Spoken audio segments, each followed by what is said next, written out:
और इधर कर्नाटक के चिकबल्लापुर में कांग्रेस विधायक प्रदीप ईश्वर पर एक कार्यक्रम के दौरान चप्पलें फेंकी गईं।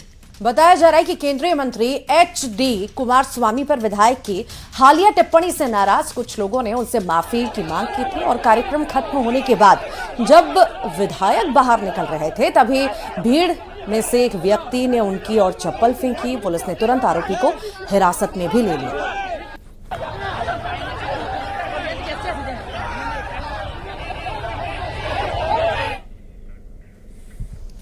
और इसी के साथ ही यहां रुक रहे हैं एक छोटे से ब्रेक के लिए। चल लौटेंगे।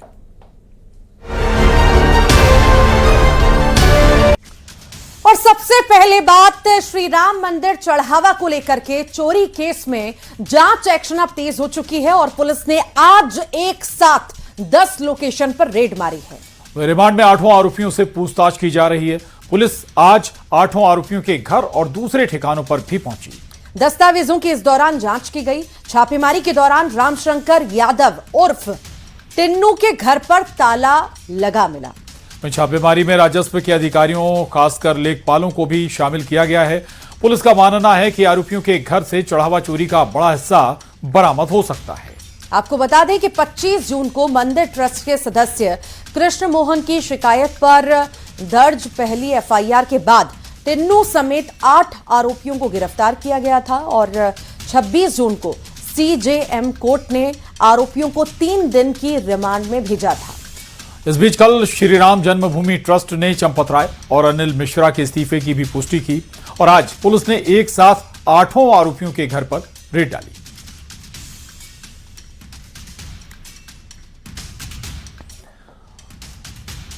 और राम मंदिर चढ़ावा चोरी केस में सूत्रों के हवाले से यह बड़ी खबर है। सूत्रों के मुताबिक मामले में सीबीआई की टीम भी जांच कर रही है। एक तरफ एसआईटी जांच कर रही है तो वहीं सूत्रों के हवाले से यह जानकारी आई है कि सीबीआई की टीम भी चढ़ावा चोरी मामले की जांच कर रही है। बताया जा रहा है कि 13 जून से सीबीआई की 2 सदस्यीय टीम राम मंदिर परिसर में जांच कर रही है।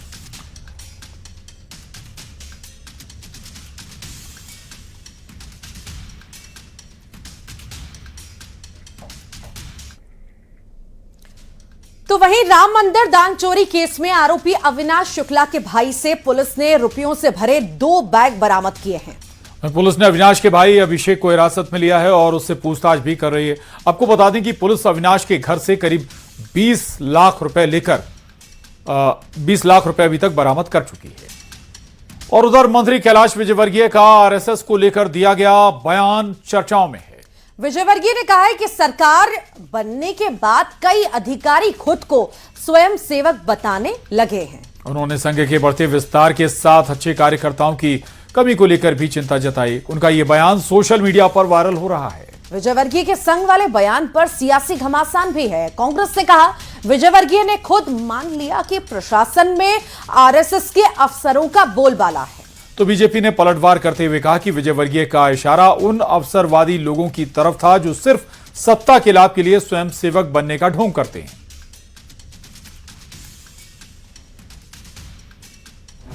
मंत्री कैलाश विजयवर्गीय एक बार फिर चर्चा में है। एक बार फिर उनके बयान पर सियासी घमासान छुड़ गया है। विजयवर्गीय ने आरएसएस को लेकर बयान दिया है। उन्होंने कहा कि सरकार आने के बाद हर अधिकारी खुद को आरएसएस का बताने की कोशिश करता है।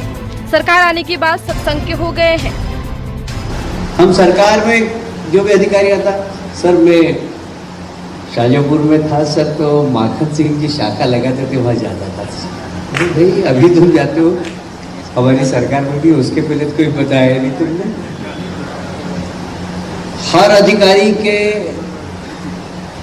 मन में कुछ न कुछ तो बताता है, रहता है कि मैं अपना कमर दिखाऊंगा, देखो साहब मैंने भी पट्टी, मैंने भी बेल्ट बांधा है, चड्डी पहनी है। हर अधिकारी, हर कर्मचारी सोचता है। सरकार आने के बाद सब संघ के हो गए, हर अधिकारी संघ का हो गया। मेरे पिताजी शाखा में जाते थे। एक अधिकारी ने तो मेरे से कहा कि मेरे पिताजी शाखा में अध्यक्ष थे। उसको क्या बोलूं, अध्यक्ष तो होते ही थे।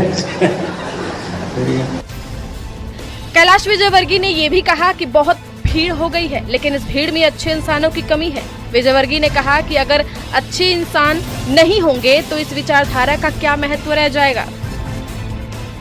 बहुत भीड़ हो गई है, इस भीड़ में अच्छे इंसानों की कमी है। बस अच्छे इंसान थे शादीराम जी, अच्छे इंसान थे मूवी जी, अच्छे इंसान थे सदाशिव जी। ऐसे इंसानों की कमी होती जा रही है। संगठन बढ़ रहा है, कहने के लिए विचारधारा भी बढ़ रही है,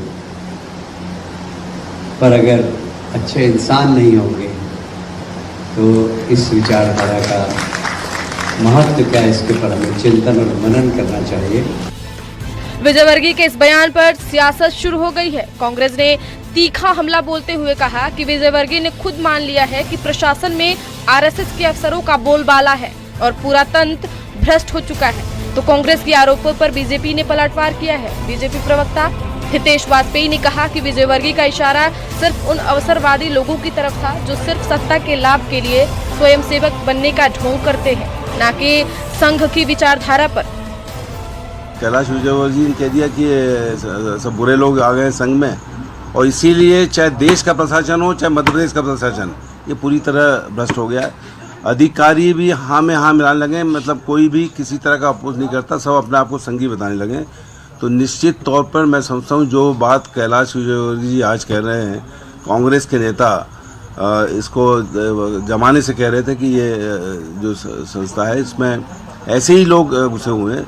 और इसका सबसे बड़ा सबूत राम मंदिर में जो पैसों की ईंटों की चोरी हुई है।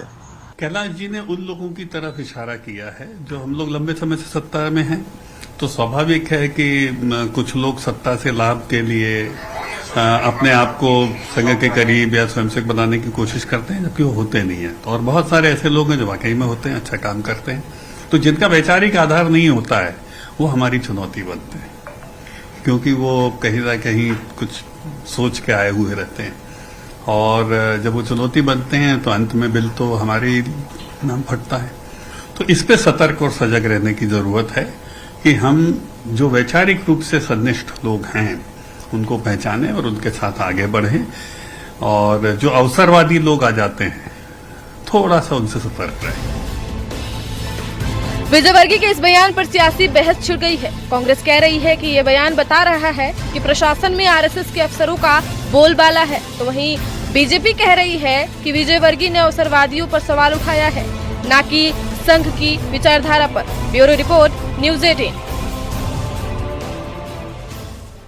और राजधानी रायपुर में आज आपातकाल स्मृति दिवस पर लोकतंत्र सेनानी संघ के बैनर तले एक सम्मान समारोह का आयोजन किया गया। दीनदयाल ऑडिटोरियम में आयोजित इस कार्यक्रम में आपातकाल के दौर को याद करते हुए लोकतंत्र सेनानियों और स्वतंत्रता सेनानियों को सम्मानित किया गया। कार्यक्रम में आपातकाल को संविधान हत्या दिवस के रूप में भी याद किया गया। समारोह में मुख्यमंत्री विष्णुदेव साय, राष्ट्रीय स्वयंसेवक संघ के प्रचारक इंद्रेश कुमार, विधानसभा अध्यक्ष डॉक्टर रमन सिंह और लोकतंत्र सेनानी के राष्ट्रीय उपाध्यक्ष सच्चिदानंद उपासने समेत कई अतिथि मौजूद रहे। लोकतंत्र सेनानी संघ के द्वारा प्रदेश भर के जितने लोकतंत्र सेनानी हैं उनको सम्मान करने का और आपातकाल को लेकर निबंध प्रतियोगिता का आयोजन संघ के द्वारा किया गया था, जिसमें स्कूल और कॉलेज के विद्यार्थी शामिल हुए थे और जिसमें जो विजेता हुए उनको भी पुरस्कृत करने का यहाँ पर समारोह का आयोजन किया गया था, जिसमें हम सब लोग आमंत्रित थे। और इसके लिए संघ को बहुत बहुत धन्यवाद देते हैं। और इस तरह के कार्यक्रम से निश्चित रूप से आने वाली पीढ़ी को आपातकाल के विषय में जानकारी होगी कि किस तरह मतलब 1975 में 25 जून को जब तत्कालीन प्रधानमंत्री स्वर्गीय श्रीमती इंदिरा गांधी के लोकसभा के चुनाव को इलाहाबाद हाईकोर्ट अवैध घोषित कर दिया था, तो उनको मतलब संविधान को मानते हुए अपने पद से इस्तीफा देना चाहिए था, लेकिन उन्होंने इस्तीफा नहीं दिया था, बल्कि संविधान की हत्या की थी।